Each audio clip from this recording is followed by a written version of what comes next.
Okay, so instead of strategies, we're going to do some pretty nerdy theory crafting on this video, do some testing, series of tests. What we're looking at testing here is penetration, holy emblem attack, and damage reduction, and how damage reduction on the target affects the damage mitigation or the anti-damage mitigation of those abilities.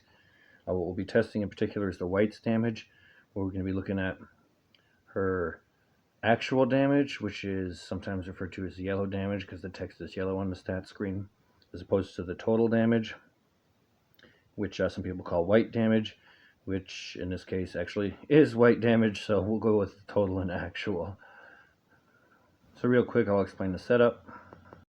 For the offensive team, we are using Kendall. A few reasons for that. One is that all of his specialties, well, except for Mirth, affect offensive units, and we're testing the damage from a caster from the white.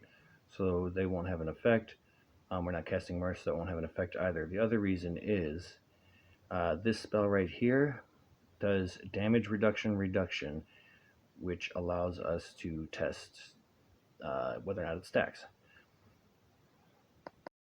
The other way we're going to be changing our damage reduction is with aging. Bone Dragon skill here does global damage reduction. The reason we have the Bone Dragon up here is because of this skill here, penetration. We don't want that messing with the test. So we're going to have him up on the top away from the white and the golem. So the only effect he should be having on damage the white does to the golem is aging. As long as he stays up top until the white dies, nothing else should matter.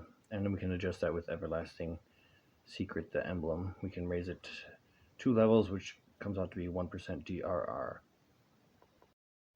For the defensive team, unfortunately, I can't turn off the auto cast. It's going to be casting spells, so that's why I'm using Roland here. I have him 2-starred. I believe neither one of his specialties will make a difference.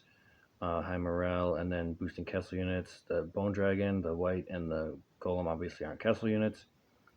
And the attack speed for morale shouldn't matter because we're not testing damage, total damage, or anything like that. We're just testing the ratio of total damage to actual damage.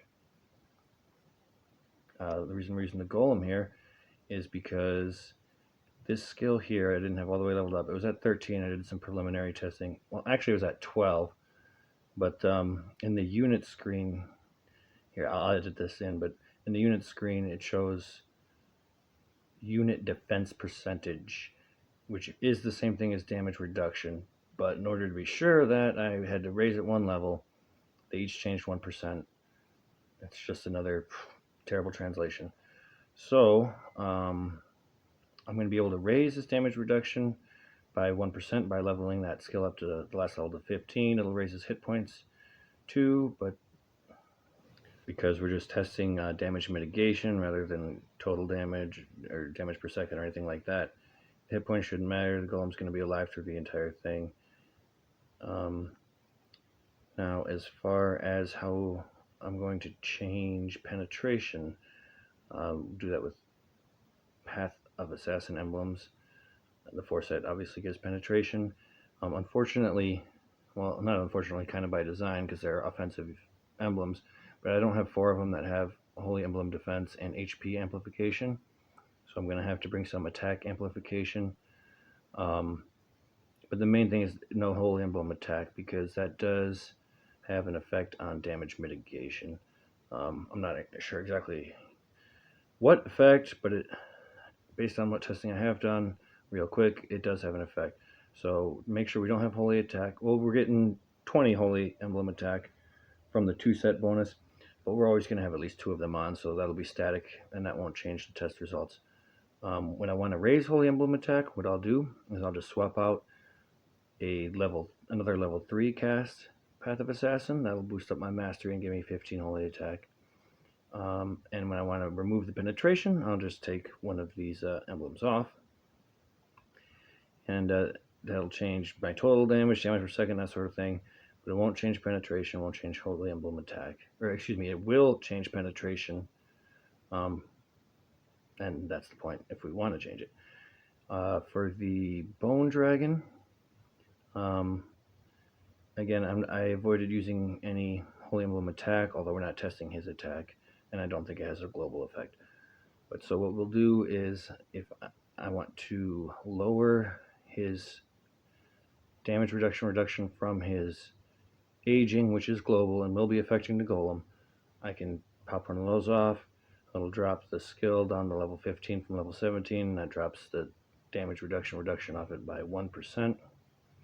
And that'll allow us to change that for testing purposes. So for the first test, I'm going to remove one POA and one eternal or everlasting secret, so that we don't have penetration, and so that the bone dragon's not getting a bonus to his skills, bonus levels for his skills. The testing it's pretty time consuming and it's getting late, so I'm going to do this in two parts. I'm not going to mess with holy emblem attack or penetration.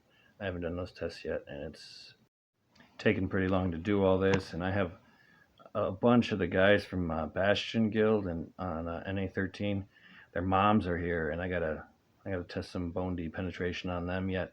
So we'll just do the damage reduction for now. The reason I'm using the white is because her skills, silence, everything is pass, silence on death, magic resistance, mana when it gets hit by spells, attack, and attack boosts when friendly units die. None of that will affect how much of her total damage translates into actual damage. And the silence is going to prevent the golem from casting his shroud, which would, because it's not up 100%, it would make it hard to test. This one here. So by silencing him until she's dead, we don't have to worry about that.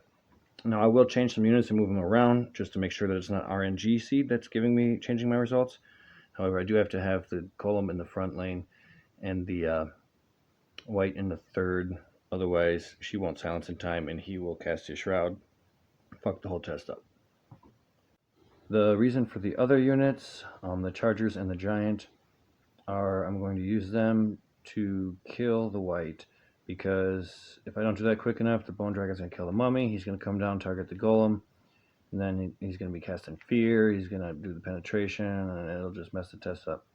So the chargers go kill the giant, the white will be doing initial damage to the golem, and then it'll die before changing targets, or before the silence wears off, or before anything else dies. I'm going to fast forward through these first three tests. Well, I'm going to speed all of them up actually, but the first three I'm not changing any stats or anything like that. I'm just going to rearrange to show that RNG seed isn't messing with my results. Maybe swap a unit out, move them around a little bit.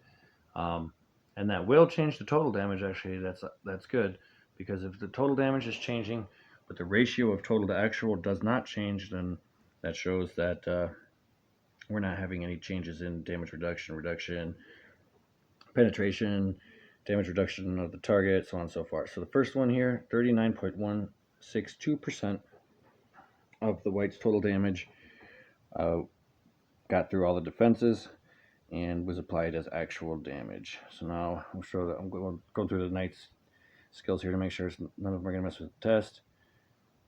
Same thing. Now we should get the same percentage at 39.162. Yep, but the total damage is different, but the ratio is exactly the same. So far so good. We'll do one more. Just moving them around, and we should get that same result. Then at that point I will add 2 levels, add the emblem to the bone dragon to make his aging damage reduction go up from, I think, 17 to 18%. It'll go up 1%. But so far so good. All three of those tests the exact same percentage of damage was getting through.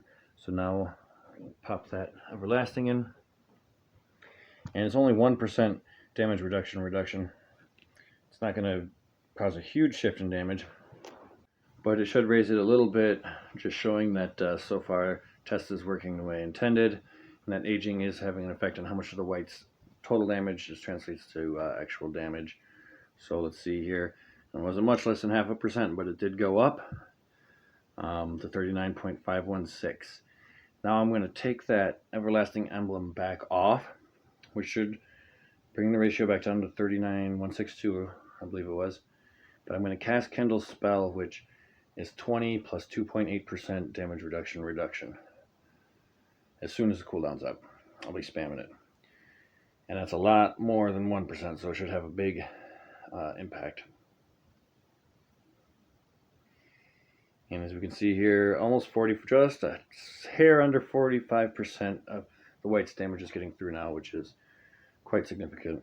Now, to test whether or not they stack, I'm going to do Kendall's spell and the 1% from the Bone Dragon. Again, the 1% is not going to raise it a bunch, but if it's 45% or higher, then it shows that both the abilities are working at the same time and damage reduction does in fact stack. And spoiler alert, it does in fact stack. Again, the 1% from the Bone D isn't a ton, but there it is. Which is something that, several people have tested. Shout out to Sarah's, he's done a lot of testing on this stuff. But now, I want to figure out if damage reduction is just a flat change to damage, or if it actually is a counter to damage reduction. Now, this is something that's a little less commonly accepted than DRR stacking. There's been conflicting reports. But if I took the Everlasting off the Bone Dragon again, dropped his DRR 1%, the percentage of actual to total would be 39.162. It would go back to that original one. However, instead of doing that, I'm going to add 1% DR to the golem by leveling that up to 15. And if 1% of DRR cancels out 1% of DR, we should get the same 39.162 or 612 or whatever it was ratio. And look at that, we do. So I think it's safe to say that DRR is a direct counter to DR. I think, but I don't know for sure, that there's a cap on the effectiveness of it, just because a couple nights ago my Bone Dragon reached a point where his actual and total damage were identical on some tests against the sea monster. But the rest of my units were still having over half their damage mitigated, and his total damage wasn't that high. So it would still be useful. I think it's his penetration doing that. I'll have to test that yet in Holy Emblem Attack. But what I was saying about the way they label damage reduction on this page here, it's unit defense. You can see on my harpy here, it's 5% right underneath unit damage. It's unit defense is not listed on this page at all. Damage reduction is. And instead of having to find a unit with a skill that boosts it, the potential, you get a 0.5% damage reduction for strength potential. I have a ton of tokens. I never have any damn gold. But so I clicked it 3 times. It should go up 1.5%. It does to 6.5%. So unit defense is unit damage reduction. It's just they hired 2 guys to work on localization and they never met each other. So I pay them money and then test it all myself to make sure it's right or something. But if you actually made it to the end of this video, now you don't have to do that as far as damage reduction being stackable from multiple sources and a direct counter to DR. So hopefully that's helpful to someone. Thanks for watching.